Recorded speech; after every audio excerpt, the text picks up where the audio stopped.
Olá, amados, bom dia, graça e paz. Aqui o irmão Fábio Gomes.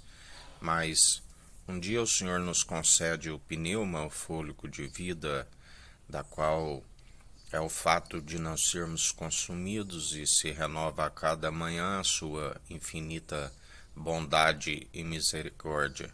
Bem-aventurado aqueles que usam da misericórdia, que advertem o povo no dia chamado hoje, para que se arrependa dos seus maus caminhos e alcance a misericórdia e benignidade, da qual ele a usa como a quer. É um mistério do qual ele utiliza e não há ninguém que possa contender com o oleiro. Por acaso o barro pode contender com o oleiro porque faz assim?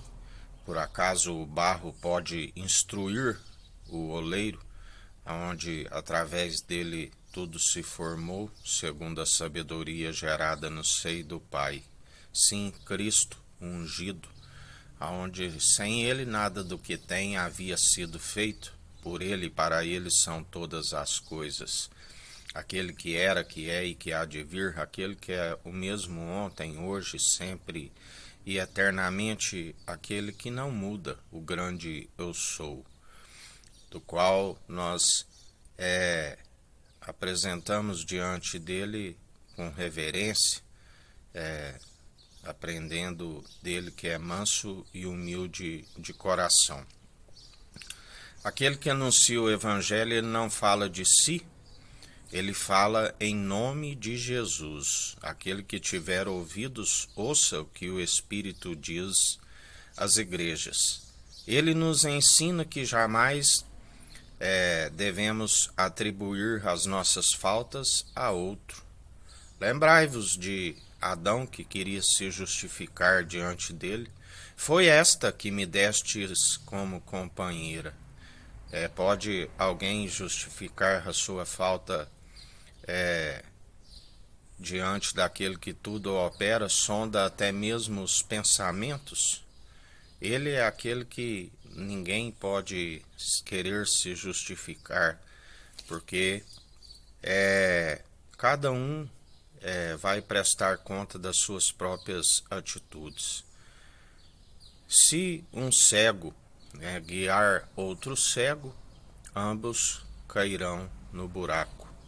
Da onde ele disse: deixai-vos, são guias de cegos.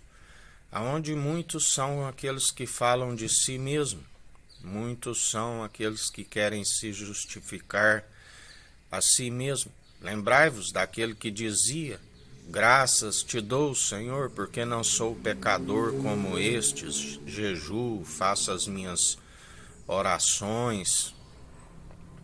Já enquanto aquele que nem queria olhar ao alto dos céus, batia no peito e dizia: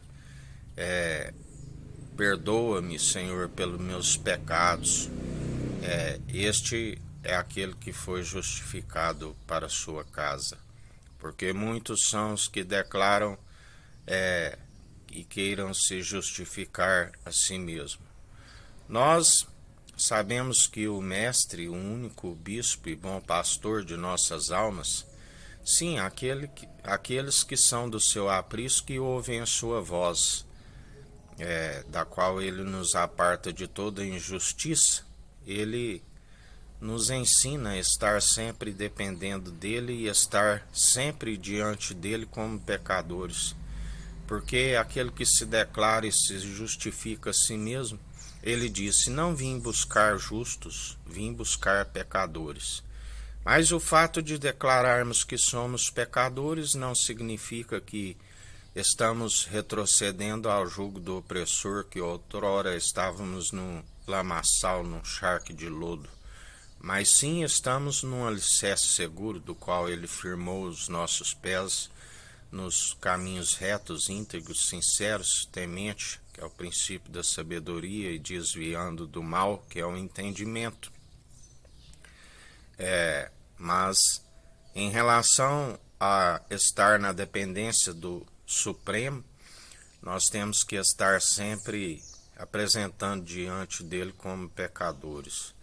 para lembrarmos que sempre estamos dependentes dele a todo segundo, para que através da condução do Espírito Santo, aonde ele está sempre nos advertindo. Lembrai-vos de Davi, um homem segundo o coração de Deus, momento aonde ele estava disperso e não acatou as advertências do Espírito Santo.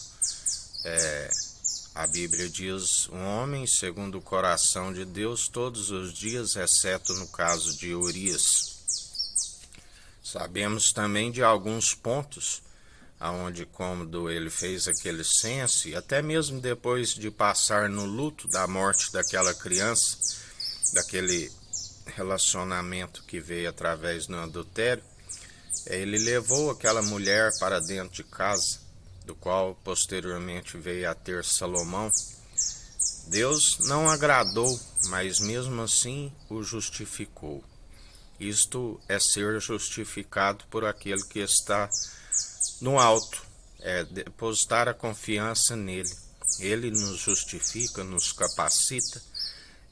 Não envolvemos segundo o padrão deste mundo, aonde muitos, segundo as suas próprias infantilidades, seguem o curso natural segundo os seus cargos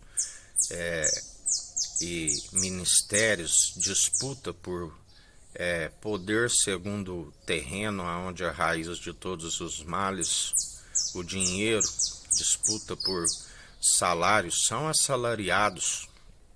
Nós, na verdade, o Senhor compartilha conosco aquilo que tudo é dele. Ele é dono do ouro e da prata. Não necessitamos de estar sendo assalariados segundo o ladrão que veio para roubar, matar e destruir, mesmo porque o nosso investimento não é terreno, mas é nas regiões celestiais, aonde a traça e a ferrugem não consomem. Está tudo armazenado com o Senhor, do qual ele nos galardoa no devido tempo, quando buscamos o reino dos céus e a sua justiça em primeiro lugar. Ele nos acrescenta tudo aquilo que nos é necessário, até mais do que pedimos. Usamos sim o dinheiro dos ímpios para os pobres, os necessitados, os órfãos e as viúvas, porque ele nos ensina: se vós não tenhais zelo para aquilo que não é vosso, como podereis receber o galardão? Por isso, não nos justificamos a si mesmos, mas testemunhamos quando o Espírito Santo pede que assim venhamos a dar como exemplo, porque temos que ser um bom testemunho segundo a condução do Espírito Santo, porque aquele que conduz um testemunho por si mesmo, ele é um falso depoente, ele fala daquilo que lhe é próprio, mas nós anunciamos o testemunho daquele que está produzindo em nós, que é o Espírito Santo, aquele que tudo opera e executa, aquele que nos condiciona a estar como aprovados, porque ele é pronto e experimentado para toda boa obra. Nós por si mesmo não produzimos as obras, porque ele é o elo da perfeição, e assim nós damos honra e glória àquele que tudo opera e executa. Nós somos pó, do pó viemos, pro pó voltaremos, da qual, se não fosse por ele, já nem aqui estaríamos para anunciar a palavra, tudo segundo a sua permissão, aonde nos apresentamos diante dele na reverência, aonde damos toda a honra e glória àquele que tudo opera e executa, aquele que nos autorizou a falar em seu nome, porque muitos não têm autorização, muitos estão reprovados, muitos estão como nuvens inconstantes que não têm água, estão fazendo por si mesmo, e obras meramente humanas não perseveram. Uma hora seus pés são escorregadios. A palavra diz que Para um, ele seria aqueles que o têm como pedra angular, um alicerce seguro. Semelhantemente, um homem que construiu a sua casa sobre a rocha pode vir a força das águas que não derruba. Mas que outros, muitos que têm surgido como falsos ludibriadores, enganadores, amantes de si mesmo, obstinados pelo sucesso, ondas teológicas que vai e vem e nada os acrescenta, é como semelhante a um insensato que constrói a sua casa sobre a areia, e quando vem a força da água, grande é a queda e a ruína. Aqueles que o têm como pedra de esquina, aonde a palavra diz que seria como a verdade uma pedra de tropeço para eles. Eles iriam tropeçar naquilo que eles julgam ter, porque ele pega os sábios em suas próprias astúcias, porque a sabedoria humana é loucura para ele, e ele os apanha em suas próprias artimanhas, porque são entendimento de próprios olhos e não conseguem se desviar do mal, e por isso tudo aquilo que eles produzem segundo atitudes próprias recaem sobre as suas moleiras segundo as suas próprias imundícias, da qual o Senhor está a os galardoar em mais um dia. Assim nos diz o Senhor, tanto os bons como os maus, segundo aquilo que se produz. Lembrando que só se produz os bons frutos segundo a videira verdadeira, da qual nós anunciamos constantemente em espírito e em verdade. Que a graça do nosso Senhor e Salvador, Cristo Jesus, esteja convosco, assim como Ele está no meio de nós.